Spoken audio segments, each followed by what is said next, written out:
नमस्कार आदाब, मेरा नाम है सरवत और आप देख रही हैं ऑर्डिनरी। शाहिद अफरीदी की ऑटोबायोग्राफी मार्केट में आई है और आते ही उसने बवाल मचा दिया है क्योंकि उसमें कुछ ऐसी चीज़ें लिखी हैं जो लोगों को बिल्कुल पसंद नहीं आ रही और वो खुल करके अपनी राय सोशल मीडिया पे दे रहे हैं। तो जो ऑटोबायोग्राफी है उसका नाम है गेम चेंजर। इस किताब में शाहिद अफरीदी ने अपनी ज़िंदगी से जुड़े काफ़ी अलग अलग पहलुओं के बारे में बात की है और साथ में बात की है अपनी 4 बेटियों की। जी हाँ, शाहिद अफरीदी की 4 बेटियाँ हैं। अब इनमें से जो सबसे बड़ी हैं वो दोनों, एक 9वीं क्लास में है और एक 10वीं क्लास में है। उनके बारे में शाहिद अफरीदी ने ये लिखा है कि मेरी बेटियाँ पढ़ाई में तो बहुत अच्छी हैं ही, पर वो साथ में स्पोर्ट्स में भी बहुत अच्छी हैं। अब ये कोई चौंकाने वाली बात नहीं है क्योंकि उनके जो फादर हैं वो भी एक स्पोर्ट्समैन हैं। पर अफरीदी ने आगे ये लिखा है कि अगर मेरी बेटियाँ कोई खेल खेलना चाहती हैं तो मुझे कोई दिक्कत नहीं है, वो इंडोर स्पोर्ट्स हो सकते हैं। इंडोर स्पोर्ट्स क्या होते हैं? इंडोर स्पोर्ट्स उन खेलों को कहा जाता है जो घर के अंदर खेले जाते हैं, पर किसी भी तरीके के जो टूर्नामेंट है, किसी भी तरीके के जो पब्लिक इवेंट्स होते हैं स्पोर्ट्स के, उसमें वो हिस्सा नहीं ले सकती। साथ ही वो कोई आउटडोर स्पोर्ट्स नहीं खेल सकती हैं, यानी कोई भी ऐसा खेल जो घर के बाहर खेला जाता है वो नहीं खेल सकती। साथ ही क्रिकेट, उन्होंने ये भी बोला है कि क्रिकेट उनकी बेटियों के लिए नहीं है। अब जो फेमिनिस्ट हैं उनको इस बात से काफ़ी ज़्यादा दिक्कत होगी, वो काफ़ी ज़्यादा बातें बोलेंगी, पर मैं एक पाकिस्तानी बाप हूँ और ये जो फैसला लिया है मैंने, ये धार्मिक और सोशल कारणों की वजह से लिया है और मेरी जो पत्नी है वो भी मेरे इस फैसले से सहमत है। अब इस बात को लेकर के काफ़ी ज़्यादा बवाल मच गया है और जो लोग हैं वो शाहिद अफरीदी को स्लैम कर रहे हैं इस बात के लिए कि वो अपनी बेटियों के करियर चॉइसेस को कैसे कंट्रोल कर सकते हैं।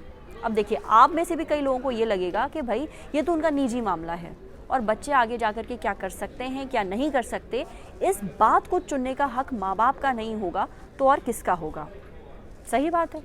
पर अब एक बात बताइए, क्या आपने 3 इडियट्स देखी थी, या फिर आपने तारे ज़मीन पर देखी थी, या फिर आपने उड़ान देखी थी?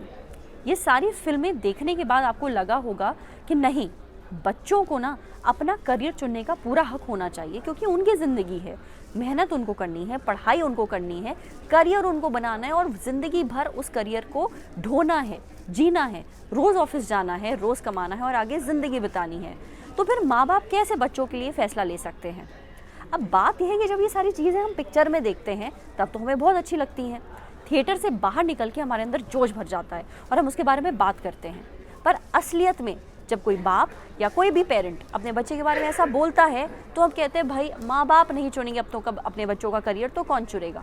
और सेम यही चीज़ जो है शाहिद अफरीदी के साथ भी हो रही है। अब अगर शाहिद अफरीदी की बेटियां नहीं बेटे होते तो क्या वो यही बातें अपने बेटों के लिए बोलते कि नहीं, मेरे बच्चे जो हैं, मेरे बेटे जो हैं वो इंडोर स्पोर्ट्स तो खेल सकते हैं पर उनको आउटडोर स्पोर्ट्स खेलने की आज़ादी नहीं है क्योंकि मैं धार्मिक और सोशल कारणों की वजह से उनको आउटडोर स्पोर्ट्स नहीं खेलने दूंगा?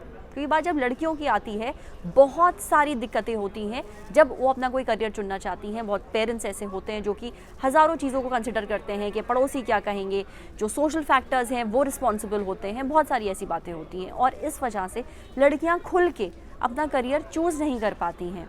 हो सकता है किसी लड़की को सिंगर बनना हो, वो बहुत अच्छा गाती हो सकता है किसी को डांसर बनना हो, पर माँ बाप बोलेंगे कि नहीं भाई, हमारी बेटी लोगों के सामने नाचेगी नहीं, गाएगी नहीं, इसको इंजीनियर बनाओ या डॉक्टर बनाओ। और वो भी हो सकता है बहुत सारे माँ बाप ऐसे भी बोल रहे हैं कि नहीं, हम आगे पढ़ाना ही नहीं चाहते अपनी बेटियों को। खैर, ये तो अलग ही मुद्दा है। आपकी क्या राय है इस पूरे टॉपिक के ऊपर हमारे साथ ज़रूर शेयर करिए कमेंट सेक्शन में। आपको अगर हमारा ये वीडियो पसंद आया हो तो प्लीज़ हमारे फेसबुक पेज को लाइक करिए। अगर ये वीडियो आप यूट्यूब पे देख रही हैं तो हमारे ऑर्डिनरी यूट्यूब चैनल को सब्सक्राइब करिए। साथ ही बेल आइकन पे भी प्रेस कर दीजिए ताकि जब भी हम कोई नया वीडियो अपलोड करें तो उसका नोटिफिकेशन आप तक सबसे पहले पहुँचे। Thank you.